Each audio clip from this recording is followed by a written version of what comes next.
अस्सलामुअलैकुम ख़वातीन और हज़रात। फाइनली चैम्पियंस ट्रॉफ़ी का अख्ताम हो गया है और अब इंडिया चैम्पियंस ट्रॉफ़ी की विनर हो चुकी है। और क्या पूरा का पूरा टूर्नामेंट हुआ ही है। अनफॉर्चुनेटली पाकिस्तान के लिए बहुत बुरा टूर्नामेंट था। अभी हम इस बारे में बाद में बात करेंगे कि कितना बड़ा प्रॉब्लम हुआ है हमारे लिए as a Pakistan cricket team fan. अभी हम मैच की बात करते हैं। यार ये फ़ाइनल मैच क्या मैच हुआ है। काफ़ी टाइम बाद हम लोगों ने किसी टूर्नामेंट में इतना मज़े का फाइनल देखा है। ये वन साइडेड मैच नहीं था, एक बहुत अच्छे मोमेंटम के साथ चल रहा था। सबसे पहले तो मैं बात करूंगा आज जो बैटिंग की न्यूजीलैंड ने, वो स्टार्ट जो रचिन रविंद्र ने दे दिया है। और मैं कहता हूँ कि यार ये क्या टैलेंटेड प्लेयर है यार, इतने ज़बरदस्त शॉट्स हैं उसके, टेक्निकली बहुत साउंड बैट्समैन है, क्या अच्छा टैलेंट है। दुनिया के लिए इस वक्त अच्छा टैलेंट है। और आई थिंक जिस तरह से बॉलिंग भी की है उसने, मुझे लगता है कि एक डिसेंट पार्ट टाइम बॉलर है, लेकिन batter A1 next level. Unfortunately New Zealand की इनिंग में सबसे बड़ा जो नुकसान हुआ, जहां मुझे लगता है कि मैच का टर्निंग पॉइंट था, वो हिंदुस्तान के बहुत ही मायानाज बॉलर कुलदीप यादव की तरफ से था। कि कुलदीप यादव ने जिस तरह से आउट किया रचिन रविंद्र को, और क्योंकि वो he was a dangerous batsman at that time, बहुत तेज़ खेल रहे थे वो, छक्के चौके मार रहा था रचिन, लेकिन फिर कुलदीप ने उसको बोल्ड किया। और कुलदीप की एक क्लास है, कुलदीप की एक क्लास है कि एक विकेट टेकिंग बॉलर है वो। आपको याद होगा कि इंडिया पाकिस्तान का मैच था 2019 का, उसका जो वर्ल्ड कप था, उसका मैच का टर्निंग पॉइंट वो था जिस पर बाबर आजम को बोल मारा था कुलदीप ने। क्या बोल थी वो। इस तरह से कुलदीप की तरफ से आपको टैलेंट देखने को मिलेगा, because he is an amazing bowler. मैं कुलदीप यादव के बारे में बात क्या करूं, पाकिस्तान को इस वक्त सबसे ज़्यादा फंसा कर वही बॉलर रखता है बुमराह के बाद। बुमराह के बाद कुलदीप पाकिस्तान के लिए सबसे ज़्यादा खतरनाक बॉलर है।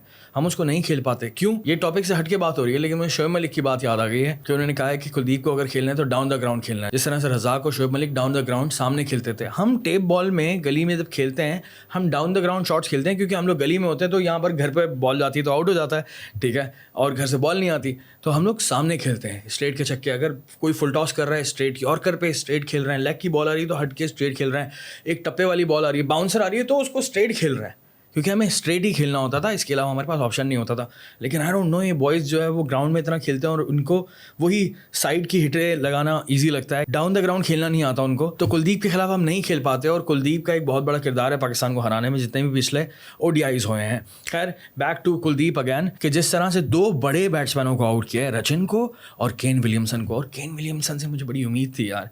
एक कहते हैं ये कि बहुत बड़ा बैट्समैन है, हाँ वो बड़ा बैट्समैन है, लेकिन इतने बड़े मैचेस के अंदर वो उनकी कोई खास परफॉर्मेंस नहीं है unfortunately, but he is an amazing batsman. I love him, I love his skills, I love the way he bats. He's one of the greatest batsmen of our era. But मुझे disappoint किया आज। इसके अलावा Daryl Mitchell ने एक अच्छी decent inning खेली, लेकिन बहुत स्लो थी यार।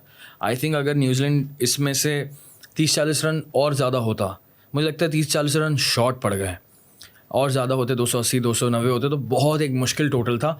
और फिर आप देखें रोहित शर्मा को, रोहित शर्मा ने एक तो बहुत ही अच्छी कप्तानी की, फील्डिंग नेक्स्ट लेवल चल रही थी। आप देखें अक्षर पटेल का जो ओवर होता है 11वां ओवर वो कराता है, लेकिन क्योंकि वो एक लेफ्टी खड़ा होता सामने रचिन, तो उनको लग रहा था कि यार अक्षर आएगा तो ये लेफ्टी उसको चार्ज करेगा, उन्होंने कुलदीप को लगा दिया 11वां ओवर, और कुलदीप ने पहली बॉल पे बोल्ड मार दिया। This is called good captaincy. और फील्ड खोल के नहीं रख रहा था।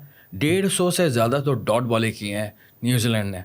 सो इंडिया ने बहुत अच्छी बॉलिंग की, और मैच मुझे लगता है कि शुरू के 10 ओवर जो इंडिया बैटिंग कर रहा था, उसमें शुरू के 10 ओवर में इंडिया ने मैच को वन साइडेड कर दिया था। यस, रोहित शर्मा ने स्टार्ट ही ऐसा दिया कि वहाँ से विकेटें जितनी भी गिर जाएं, इंडियन बैटिंग में इतनी डेप्थ है कि हर बंदा आराम से 30-40 रन कर सकता है।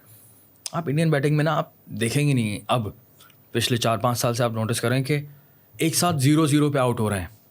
आप नहीं देखेंगे कि रोहित शर्मा और विराट कोहली और शुभमन गिल या बाकी 4-5 क्रिकेटर्स ना सिंगल डिजिट्स में आउट हो गए एक साथ एक ही मैच में।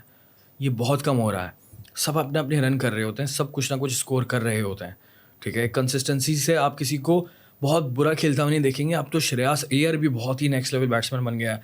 Shubman Gill is so consistent, then Virat Kohli, then Rohit Sharma, then Pandya, then KL Rahul, what a classy batsman he is.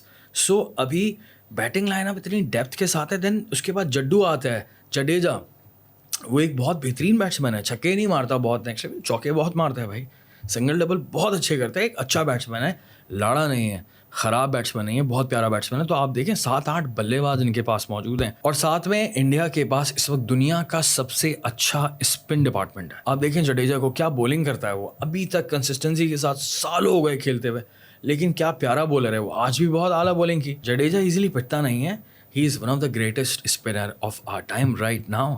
और फिर उसके बाद वरुण चक्रवर्ती, क्या ज़बरदस्त किस्म की फाइंड है ये। वरुण चक्रवर्ती को 2021 में जब इनका आई थिंक डेब्यू हुआ था पाकिस्तान के खिलाफ, तो इनको बाबर रिजवान ने एक ओवर में 2 छक्के मार दिए थे और इनकी बॉलिंग कुछ खास नहीं थी, लेकिन 4 साल के अंदर आप देखें इस बंदे ने इतना बेहतरीन तरीके से इम्प्रूव किया है और अभी इतना प्यारा ये स्पिनर बन चुका है, mystery spinner. He is amazing, googly, straight one, लेगी इनकी, ज़बरदस्त बॉलिंग कर रहा होता है, पता नहीं लगता कि कौन सी बॉल क्या है। So he is a great find.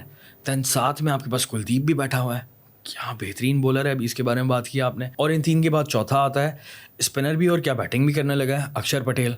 बहुत ही नेक्स्ट लेवल बॉलिंग कर रहा होता है वो, बिल्कुल जडेजा की एक तरह से आप कॉपी बोलें, उसी स्टाइल में, उसी नेक्स्ट लेवल कंसिस्टेंसी के साथ। ज़बरदस्त बॉलर है, ज़बरदस्त स्पिनर है और बैटिंग क्या ज़बरदस्त बैटर है यार। तो आज के मैच में आप देखें जिस तरह का स्टेज सेट कर दिया था इंडिया ने, तो वहाँ से हारना मुश्किल था। लेकिन thank you very much Glenn Phillips, आपकी वजह से और फिर उसके बाद नेक्स्ट लेवल बॉलिंग की वजह से हमें अच्छा फाइनल देखने को मिला। मुझे लग रहा था एक पॉइंट पे कि इंडिया के लिए बहुत मुश्किल हो जाएगा यहाँ से, क्योंकि विराट कोहली, शुभमन गिल, रोहित शर्मा एक साथ इनकी विकेटें गिरी हैं और उसके बाद वहाँ से संभलना बहुत मुश्किल था, क्योंकि बैकबोन है रोहित शर्मा और विराट कोहली, अब वो आउट हो गए हैं और अभी भी आई थिंक 150-170 रन चाहिए थे, 160, और उसके बाद वहाँ से बचाना, वहाँ से निकालना वो बहुत मुश्किल था। तो आज एक तरह का टेस्ट था इनके मिडिल ऑर्डर के लिए और उसमें एक तरह से कामयाब हुए। सब ने अपना अपना किरदार अदा किया और कोई भी फेल नहीं हुआ, मैं कहता हूँ। श्रेयस अय्यर बहुत ही अच्छी बैटिंग की, अक्षर पटेल बहुत प्यारी बैटिंग की, किसने नहीं की। उसके बाद शुभमन गिल ने भी अच्छा स्टार्ट लिया, विराट कोहली ने कुछ भी नहीं किया अनफॉर्चुनेटली, और बहुत ही सैड सीन है क्योंकि पूरे टूर्नामेंट में बहुत अच्छा खेल रहे थे, लेकिन आज बहुत ही बैड सीन हो गया और इन्होंने एक ही रन बनाया सिर्फ विराट कोहली ने, और अदरवाइज़ बाकी सब ने। केएल राहुल की आप बैटिंग देखें, आप पांड्या की बैटिंग देखें, वो बहुत ही क्विक जो 2 छक्के मारने के बाद और चौके मारने के बाद वो 1 रन बनाया उन्होंने, बहुत अच्छे रन थे, वो बड़े काम के रन थे। और उसके बाद जब केएल राहुल की इनिंग देखते हैं तो ये सोचते हैं कि यार इंडिया 4 आउट हो जाता है, फिर भी एक ऐसा बैट्समैन आता है जिसका नाम है केएल राहुल, और उसकी क्लास ये है कि उसको कहीं भी खिला लो, उसको बेचारे को ओपनर भी भेज दो, उसको 1 डाउन भी भेज दो, उसको 4 आउट होने के बाद 6ठे नंबर पर भी भेज दो, वहाँ भी रन करता है वो इतना बेहतरीन बैट्समैन है, चौके छक्के single double, he is a complete batsman and he is a great batsman. Fast bowler हो, स्पिनर हो, उसके खिलाफ खेलता है, ऐसा नहीं है कि सिर्फ वो हिटिंग करता है, नहीं भाई, वो टेस्ट क्रिकेट भी खेलने लगे, वहाँ से आपके मैच को निकाल दिया उसने बहुत ही ईजिली। प्रेशर में आके कोई उल्टा सीधा शॉट नहीं खेला, जैसे अक्षर पटेल ने गलती कर दी थी, फिर रोहित शर्मा ने गलती कर दी थी, फिर हार्दिक पांड्या ने कैच करा दिया था, तो इन्होंने देखा कि रन बॉल चाहिए यार, चल सीन है, आराम से जीतेंगे, और जीत गए। So what an amazing team यार। हमारा जो पिछला 2023 में ओडीआई वर्ल्ड कप हुआ है, तब से लेके अब तक इंडिया तीनों वर्ल्ड कप्स में, आईसीसी का ओडीआई वर्ल्ड कप हो या फिर T20 वर्ल्ड कप हो या फिर ये वाला चैंपियंस ट्रॉफी हो, इनमें तीनों टूर्नामेंट्स में अनबीटन गई है और सिर्फ एक मरतबा हारी है, वो ओडीआई वर्ल्ड कप का फाइनल था ऑस्ट्रेलिया के खिलाफ, वहाँ हारी है। उसके अलावा T20 वर्ल्ड कप में सारे मैचेस जीते, चैंपियंस ट्रॉफी में सारे मैचेस जीते। सो व्हाट अ टीम यार, what a team. I think being a Pakistan cricket team fan, हमें इस बात से दुख नहीं होना चाहिए, कोई हमें इससे जलना नहीं चाहिए, हमें इस चीज़ को सेलिब्रेट करना चाहिए कि हाँ यार, हमारे रीजन में अच्छी क्रिकेट खेली जाती है और हमें इंस्पायर होना चाहिए। और मुझे उम्मीद है पाकिस्तान टीम से, आने वाली टीम से, जो यंगस्टर्स आ रहे हैं, मुझे उम्मीद है जो अंडर 19 से क्रिकेटर्स निकल रहे हैं, आई एम श्योर कि नई मेंटालिटी के लड़के आएंगे। आई एम श्योर कि रोहित शर्मा जैसे बंदे से इंस्पायर होकर आएंगे कि भाई ये होती है इंटेंट और ये होती है स्किल। तो भाई इंटेंट के लिए स्किल चाहिए, रोहित शर्मा की इंटेंट भी दिखती है और स्किल भी दिखती है कि किस तरह से अटैकिंग बैटिंग करनी है। मुझे साइम अयूब में इसकी झलक दिखती है, एक नए बैट्समैन आ रहे हैं ख्वाजा नाफे, उनमें एक ऐसी झलक दिखती है, एक और अंडर 19 में एक बैट्समैन था, मुझे नाम याद नहीं है, उनमें भी ऐसी झलक दिख रही थी कि यार बस अच्छे से खेलना है, थोड़ा तेज़ खेलना है, थोड़ा सा प्रेशर में आना नहीं है, प्रेशर दूसरी टीम पे डालना है, ऐसा खेलना है। सो आई थिंक बहुत ही सैड एंडिंग है हमारे लिए एज अ फ़ैन, क्योंकि इतने सालों बाद पाकिस्तान कोई आईसीसी का टूर्नामेंट होस्ट कर रहा था और बीच में इतने हालात हमारे ख़राब हो गए थे पाकिस्तान के, और जब भी हमारी होस्टिंग की बारी आती थी, हम सेफ़ कंट्री नहीं थे, तो हमारे टूर्नामेंट्स दुबई में हो रहे थे, कभी हो ही नहीं हमारे पास, दूसरे कंट्रीज़ में चले गए, लेकिन इस बार हमें मौका मिला।